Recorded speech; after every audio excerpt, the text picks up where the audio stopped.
Senhor. Abra sua Bíblia comigo na segunda carta de Paulo aos Coríntios, capítulo 13, somente o versículo 14. Nós vamos falar um pouquinho sobre a bênção apostólica. Segunda carta de Paulo aos Coríntios, capítulo 13, o último versículo desta epístola.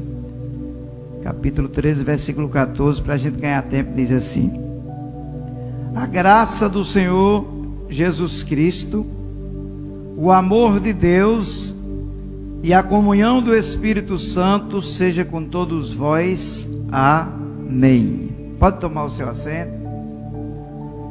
Eu quero externar a minha gratidão a Deus por estar aqui nesta nona noite do Aviva Camboriú.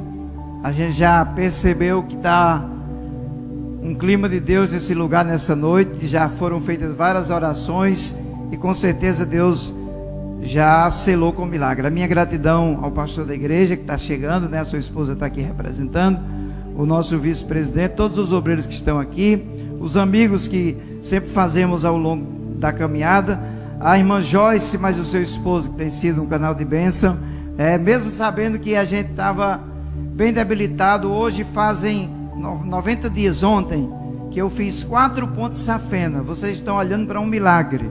Eu estava com 5 artérias obstruídas, com 80 e com 90% de chance de um infarto. O médico olhou para mim e disse: você está com 5 infartos acionados. E eu me lembrei que nós temos o que eu vou falar aqui: graça de Jesus em nós. E estamos aqui vivos, graças a Deus pela vida da minha esposa. Perdeu até uns quilinhos de tanto que cuidou de mim nesses 90 dias pós-cirúrgico. E graças a Deus por isso. Meus amigos que estão ali, o presbítero Eliel, o diácono Marcelo, que são meus companheiros ali, que congregamos junto ali no Promorá, ou no Monte Alegre, tá bom? E toda a igreja do Senhor. Queridos, o texto que lemos aqui nessa noite é conhecido porque todas as noites no final do culto nós ouvimos a bênção apostólica que é usada nas Assembleias de Deus. Em vários ministérios também usam-se as palavras proferidas pelo apóstolo Paulo, e todos nós precisamos de palavras que nos abençoem, que palavras que nos corrigem, que nos orientem, que nos motivem. E esta é uma das funções da palavra de Deus. Às vezes eu já vi alguém até pregando contra alguns princípios, dizendo que Deus não abençoa, que Deus não dá chave de carro, de casa. É claro que a nossa fé está em Cristo para ser salvo, mas as bênçãos da salvação, elas são reveladas no meio da igreja. E o apóstolo Paulo foi o fundador dessa igreja de Coríntios. Ele escreve 2 cartas, e é interessante a maneira que Deus usou para usar a vida de Paulo para que fosse implantada uma igreja na cidade de Coríntios. A gente lê a história, lê as epístolas e parece que foi assim, tudo simples, mas é interessante que a Bíblia vai nos dizer em Atos 18 que Paulo tinha saído de uma cidade da Grécia por nome de Atenas, e ele tinha enfrentado algumas adversidades. Ele tinha pregado em Atenas usando o altar do Deus desconhecido, e os gregos, os filósofos gregos, os intelectuais, não aceitaram a ideia de Paulo estar falando de um Cristo ressurrecto, de um Deus que eles não conheciam. E Paulo se dirige para a cidade de Coríntios. Para vocês terem uma ideia, a cidade de Coríntios, ela era uma cidade portuária. Havia 2 grandes portos em Coríntios, o porto de Licaion e um porto chamado Porto de Cencreia. E por ser uma cidade marítima, uma cidade que tinha esses portos, todos os viajantes de várias etnias que passavam em Coríntios, eles davam uma chegada naquela cidade.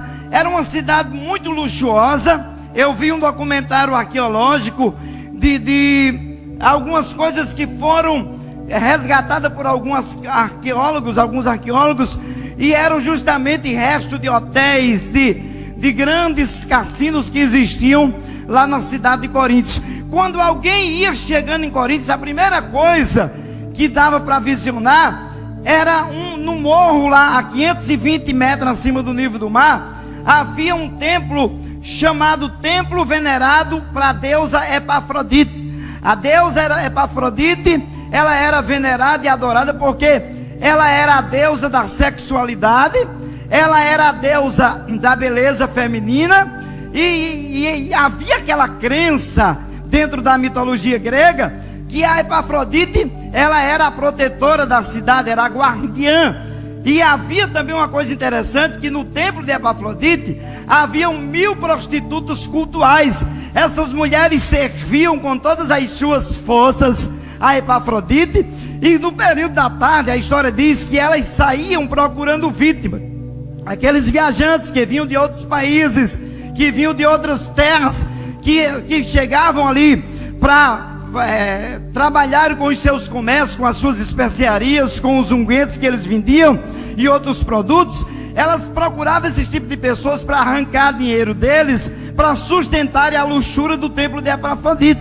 Havia outra coisa interessante ali na cidade de Corinto. Havia o templo dedicado a um outro deus da mitologia grega chamado de Apolo. Apolo era o deus da masculinidade, da música e da poesia. Então os homens gregos, eles veneravam muito esse deus chamado Apolo. Então Paulo chega em Corinto e ele encontra essas duas adversidades dos deuses que estavam sendo venerados naquela cidade de Corinto. Sem falar, irmãos, que era uma cidade tão luxuosa que não era só a Grécia, ou seja, Atenas, que tinha os Jogos Olímpicos. Haviam muitas modalidades também esportivas na época na cidade de Corinto.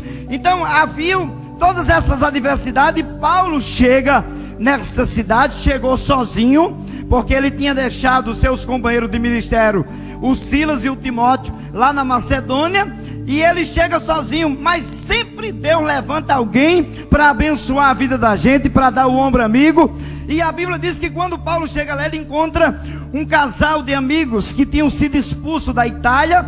Esses moços chamados Priscila e Áquila trabalhavam no mesmo ofício de Paulo, que era fazendo tenda, e eles entenderam que Deus tinha um propósito com Paulo e com eles na cidade de Corinto. E logo eles começaram a frequentar as sinagogas dos judeus que estavam lá em Corinto. E Paulo começou a pregar o evangelho para os judeus, mas os judeus se opuseram, não aceitaram. E a Bíblia diz que um dos principais da sinagoga creu na mensagem de Paulo, se converteu, e muitos outros coríntios também. E ali Deus começou a usar a vida de Paulo com muita graça. É interessante que foi a única vez que Paulo disse que o evangelho que ele pregou não foi firmado em palavras intelectuais, palavras persuasivas de sabedoria humana, mas Paulo chegou lá em Coríntios orando para Deus fazer milagre na cidade. Foram milagres que se manifestaram de Deus na cidade de Coríntios, porque havia a guerra contra Apolo e contra Epafrodite, e era necessário que Paulo mostrasse um Cristo que faz milagre, um Cristo que faz algo extraordinário. E começou a nascer uma igreja naquele lugar. Enquanto os judeus não quiseram o Cristo que Paulo pregava, Paulo disse: eu vou pregar para os gentios aqui de Coríntios. E se você ler a história da igreja em Coríntios, a igreja de Coríntios se tornou uma igreja poderosa e avivada, uma igreja com manifestação dos dons, uma igreja que havia uma movimentação de Deus. Não era só uma movimentação de barulho, havia milagre, havia batismo com o Espírito Santo, havia revelação na igreja, havia profecia. E resumindo aqui o comentário introdutório, Paulo fica 1 ano e meio em Coríntios, funda a igreja, Foi lá da cidade de Coríntios que ele escreve a sua primeira epístola pastoral aos Tessalonicenses. Foi lá de Coríntios. Ele escreve também a carta aos Romanos, lá de Coríntios. E ele fica 1 ano e meio trabalhando. E o Silas e o Timóteo já tinham chegado, já estavam ali ajudando. Depois chegou Barnabé, que a Bíblia vai dizer que era fervoroso no espírito, o Barnabé só conhecia até o batismo de João, mas a Priscila e o Áquila pegaram ele, discipularam e falaram para o Cristo que batizava com o Espírito Santo e com fogo, porque o João Batista batizava só com água. Apolo cresce e se torna um obreiro fervoroso também da obra de Deus naquele lugar. Depois de 1 ano e meio de igreja fundada, de igreja estabelecida, Paulo vai para Éfeso. E Paulo chega em Éfeso, e a Bíblia diz em Atos 19 que ele encontra um grupo de 12 crentes. E aqueles 12 crentes era um tipo de trabalho que tinha lá em Éfeso, que não havia crescimento, nem diminuía e nem crescia. E Paulo, quando chegou lá, perguntou para eles: vem cá, vocês já são batizados com o Espírito Santo? Eles disseram: olha, Paulo, nós nem sabemos que há Espírito Santo. Paulo perguntou para eles: em que batismo vocês foram batizados? No batismo de João. E a Bíblia diz que Paulo colocou as mãos sobre os 12 e Jesus batizou com o Espírito Santo. Irmão, quando você está cheio do Espírito Santo, isso é interessante, parece que contagia quem está perto, porque quem tem graça, aonde chega, revela a graça de Cristo Jesus. Irmãos, eu vou dizer uma coisa aqui bem verdadeira: aonde tem pessoas, tem problemas, porque nós temos gosto diferente, personalidade diferente, ideias diferentes. Só que quando nós servimos a Cristo, a direção é a mesma. Quando Paulo sai de Coríntios, depois de algum tempo, a Bíblia diz que ele recebe uma correspondência de uma líder de uma família, uma senhora chamada Chloe, que Paulo tinha ganhado ela para o reino de Deus e a sua família. E ela não estava conformada com o que estava havendo em Coríntios. Os cultos de Coríntios se tornou uma bagunça. Os cultos de Coríntios se tornaram cultos divididos. Muitos problemas de várias naturezas surgiram na cidade de Coríntios. E Chloe, não em forma de fofoca, mas em forma de zelo, ela se conectou com Paulo, ela procurou o apóstolo, porque ela sabia que Deus haveria de usar Paulo para que aquela igreja voltasse para os princípios do evangelho que eles conheceram. E ela chegou e falou: Paulo, lá na igreja de Coríntios tem 4 grupos. Tem um grupo de Apolo, só gostam das pregações de Apolo, que é fervorosa. Outros só acreditam na mensagem de Pedro, porque até a sombra de Pedro cura. Há um outro grupo lá da igreja de Coríntios, que eles estão dizendo que o único pastor verdadeiro é você, porque fundou a igreja. E há um outro grupo que dizem que não acreditam em pregação de Paulo, nem de Pedro, nem de Apolo, só acreditam numa mensagem que vem de Cristo. Então esses problemas chocaram o apóstolo Paulo. Ele ficou preocupado, porque a igreja que ele tinha fundado, que ele tinha anunciado Cristo, o evangelho que ele tinha mostrado para eles, era um evangelho que tinha tirado eles do inferno para levá-los para o céu. E Paulo não aceitou aquela situação, e ele escreve a sua primeira carta aos Coríntios. Por que Paulo escreveu essa epístola? Primeiro, porque Paulo sabia o valor e o poder da palavra. Irmãos, quando se fala de palavras de Deus, eu vou mostrar uma coisa para vocês aqui na Bíblia. Salmo 138, verso de número 2. O salmista disse que Deus exaltou a sua palavra acima do seu próprio nome. Não existe nenhum outro nome mais poderoso do que o nome de Deus. Mas quando se fala da palavra, aí Deus entra em ação, e Deus prefere honrar a palavra dele acima do seu próprio nome. Isaías conhecia esse princípio no capítulo 55, versículo 11. Isaías disse que a palavra que sair da boca de Deus não voltará para ele vazia, mas antes fará aquilo que lhe apraz. Lembra do que Deus falou para Jeremias? Jeremias, o que é que você está vendo? Uma vara de amendoeira. Deus disse: eu velo pela minha palavra. Tu viste bem, porque eu velo. Velar significa tomar os cuidados necessários, cabíveis, para proteger a minha palavra. Deus tem compromisso com a palavra. Jesus, em Mateus 24:35, ele disse: passa o céu, passa a terra, passa o mar, mas a palavra não há de passar. Quem acredita que a palavra tem virtude, a palavra tem poder? E Paulo escreve aos Coríntios, e ele elogia a igreja, ele diz: nenhum dom falta para vocês. Vocês foram agraciados. Preguei para vocês um evangelho com graça. Aí Paulo começa a combater a divisão, os grupos que se dividiram entre os apóstolos. Paulo começa a refutar essa ideia.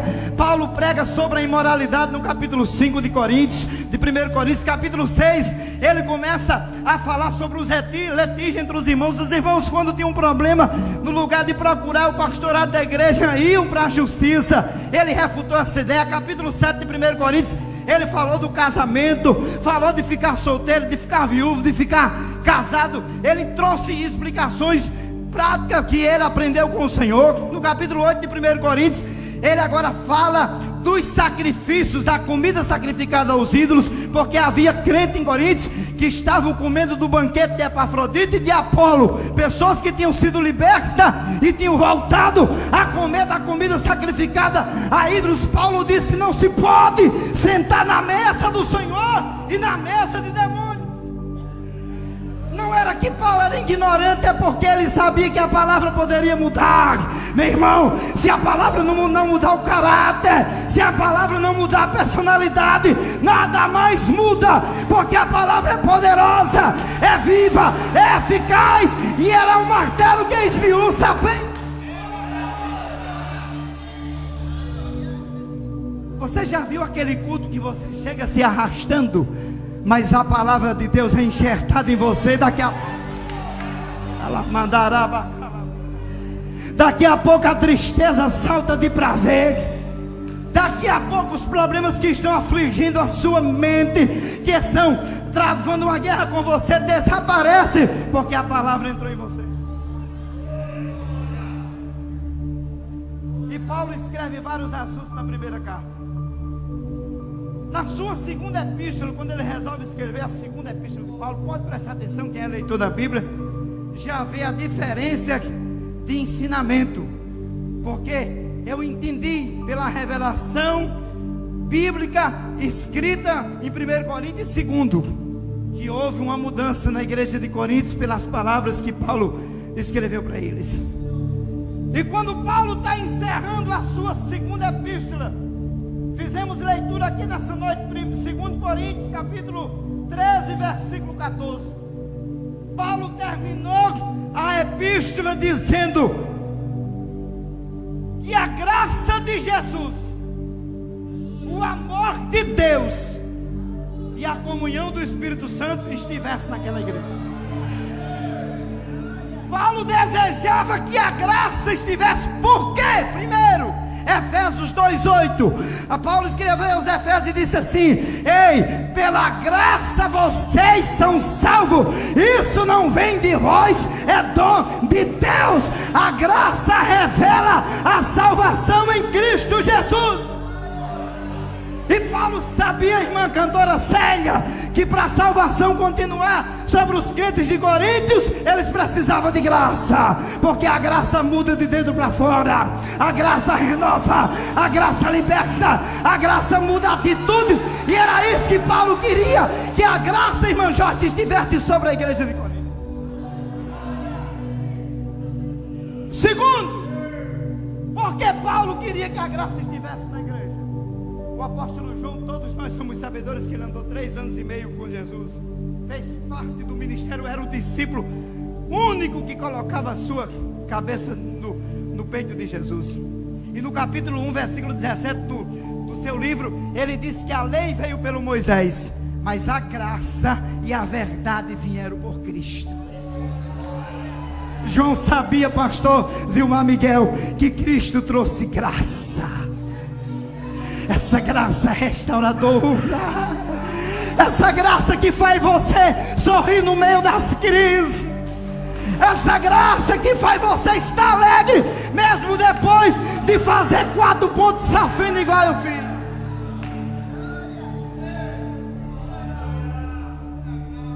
Aleluia, tem graça aí, tem graça aí.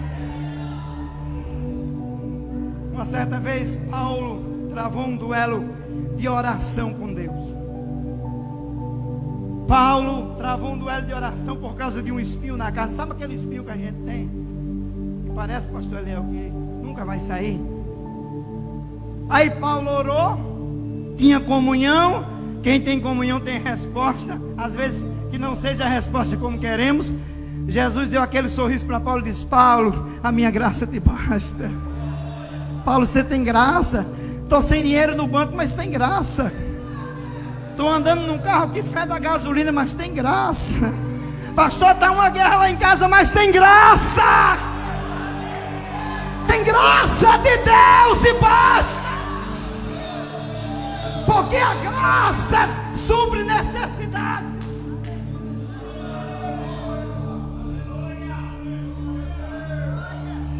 Eu estive participando do aniversário de um pastor, o pastor Zilmar conhece, pastor Toninho, pastor Antônio, domingo ali na igreja do Promorá.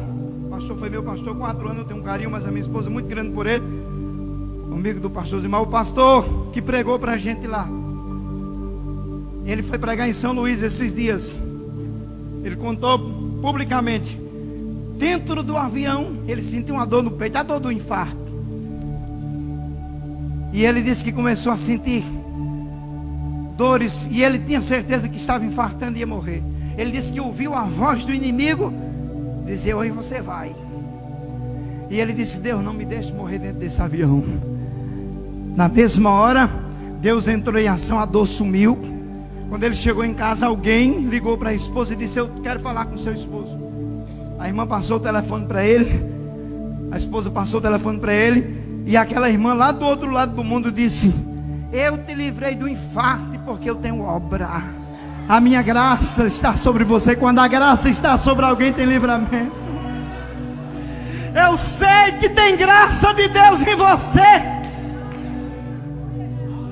Paulo escreve aos Romanos capítulo 3 versículo 14, e ele fez questão de detalhar que a graça justifica. Você sabe o que é ser justificado? É você ser sentenciado à morte eterna, à condenação. A graça chegar e dizer: este não tem condenação, porque estou justificando. Sabe por que estamos aqui nessa noite? Por causa da graça justificadora. A graça que justifica. Enquanto o diabo está tentando roubar a alma para levar para as cadeias infernais, a graça está em cena renovando. A graça está orientando. A graça está cuidando. Porque a graça justifica. Aleluia. Quem quer graça de Deus em você? Vou falar uma verdade absoluta para você aqui nessa noite sobre graça. Tiago disse no capítulo 4, versículo 3, que só recebe graça quem é humilde. Agora apertou. Paulo disse, ou seja, Tiago disse: aos soberbos ele resiste. Você já pensou? Deus empurra para trás assim, ó. É soberbo. Não, está orando, mas é soberbo. Soberbo. Agora humilde, graça. Humildade, graça. Pastor, o que é humildade? É andar cabisbaixo, é ser uma pessoa sem noção. Não, irmão.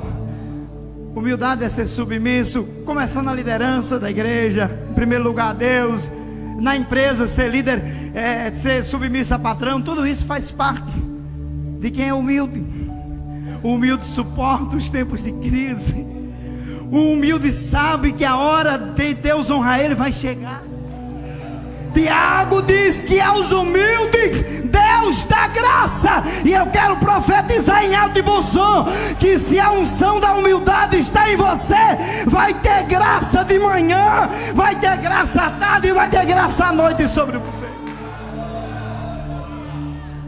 E para encerrar esse assunto da graça, Paulo disse no capítulo 6, versículo 14 da carta aos Romanos, que a graça, pastor Zilmar, é mais forte do que o pecado.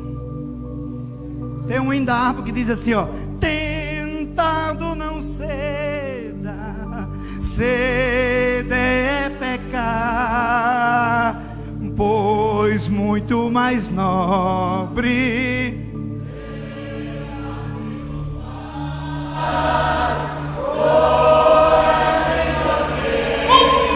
Aleluia, não seu mal, Deus pode livrar de. Pastor, ele não está sendo tentado, mas você tem a graça que é mais forte do que a tentação. A graça é capaz de tirar você do abismo da queda. Aleluia. Olhe para a graça dele nesta noite. Olhe para a graça. É por isso que Paulo escreve aos Coríntios e deseja que tenha graça sobre aquela igreja, porque a graça tiraria da igreja a contenda, a graça tiraria a fraqueza, a graça tiraria a desorganização, a graça tiraria o desejo de comer sacrifícios a ídolo, porque a graça muda, reforma e renova. Segunda coisa que Paulo desejava que estivesse sobre aquela igreja: o amor de Deus. O apóstolo João escreve, capítulo 3:16 do seu livro, texto auge da Bíblia, e João tenta descrever em palavras a plenitude e a grandeza do amor de Deus. E ele diz o texto áureo que sempre recitamos: porque Deus amou o mundo de tal maneira que deu o seu Filho unigênito, para que todo aquele que nele crê não pereça, mas tenha a vida eterna. O amor de Deus era o desejo que Paulo tinha que estivesse sobre a igreja de Coríntios. Paulo escreve aos Efésios capítulo 3 versículo 18, e ele diz que o amor de Deus tem pelo menos 4 dimensões: tem altura, largura, comprimento e profundidade.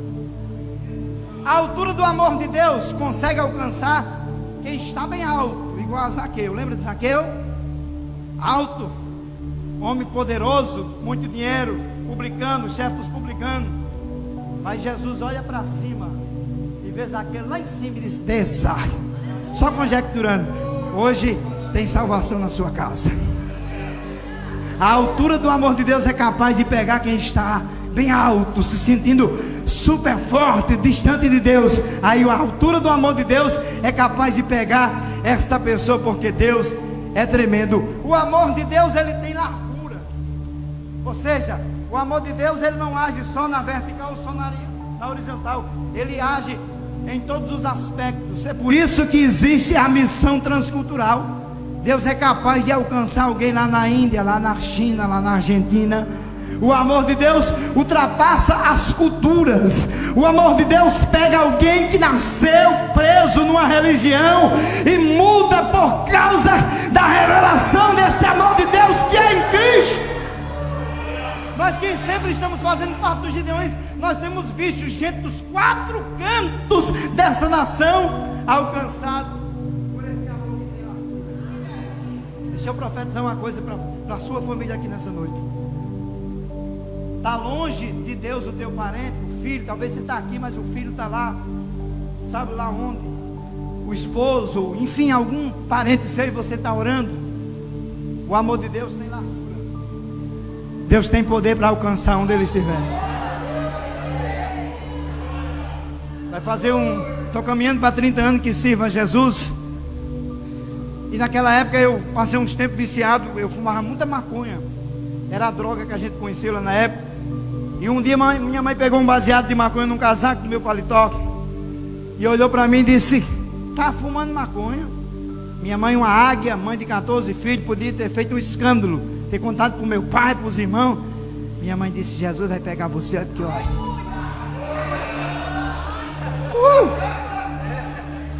Eu estou contando isso, irmão, para você não perder a esperança.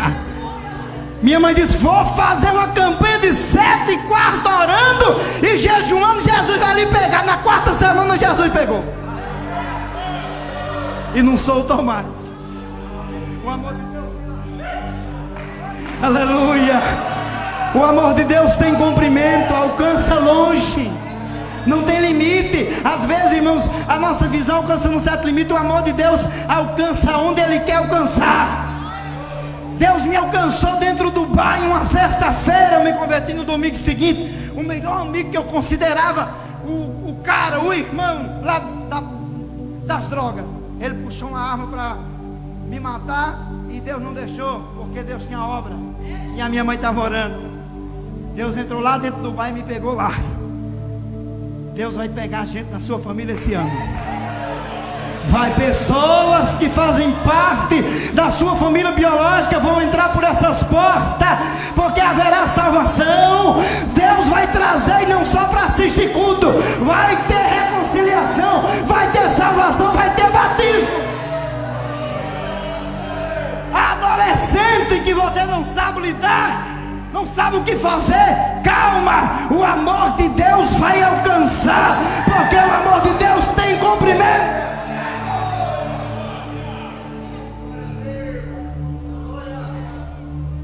Para encerrar, cumprir o horário que me foi me dado, o amor de Deus tem profundidade.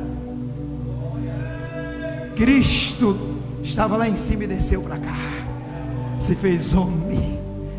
Deus se transformou em homem na pessoa bendita de Jesus, desceu aqui para alcançar a mim e a você.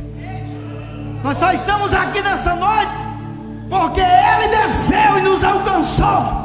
Aqui embaixo em um mundo de treva, de pecado, de sentença, de maldição, mas Cristo desceu, porque o amor de Deus tem profundidade e se fazia necessário que Ele nos pegasse com o seu amor. Quantos estão presos por esse amor? Quantos estão presos?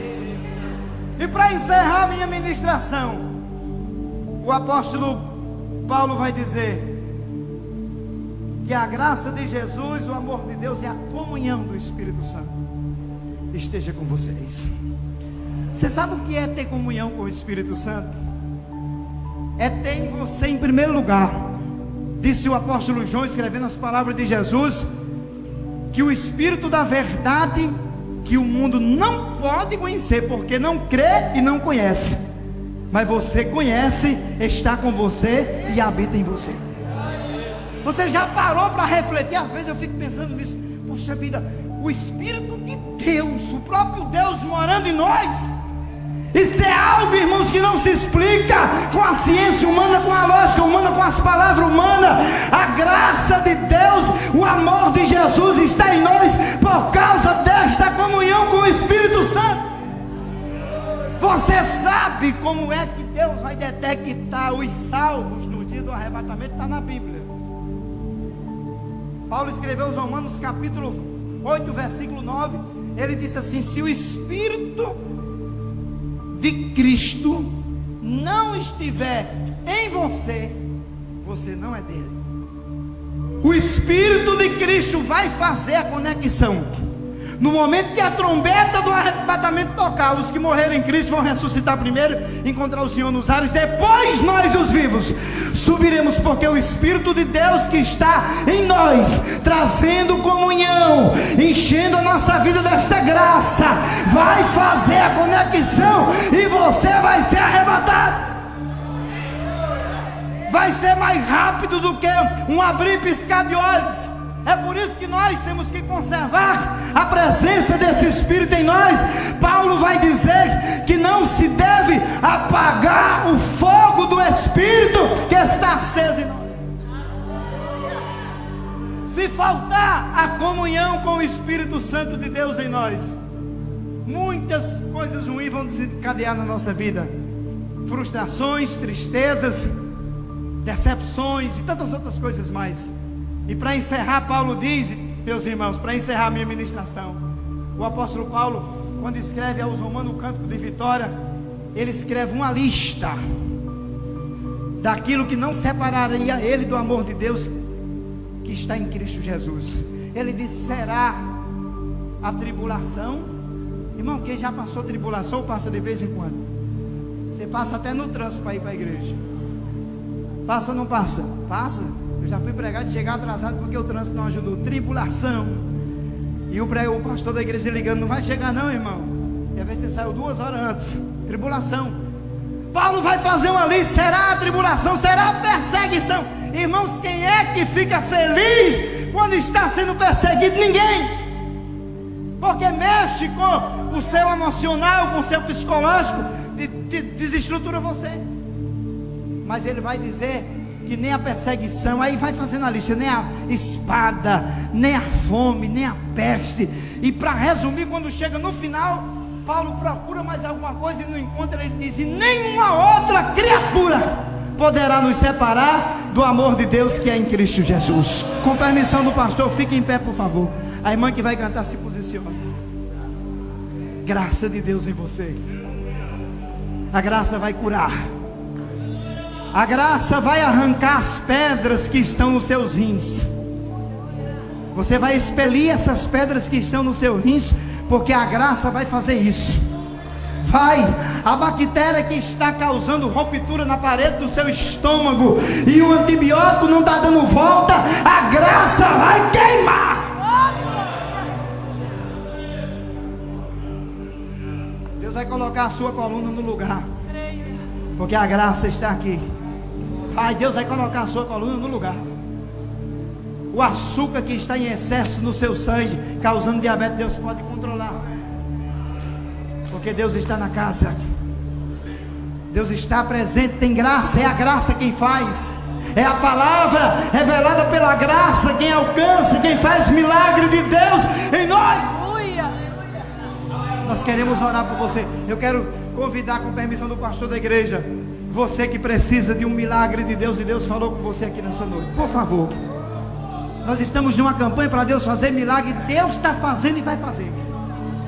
E tem uma coisa que eu vou dizer para você aqui, sem medo de pecar. Se Deus quiser te dar uma chave para te abrir uma porta, Ele é quem é o dono.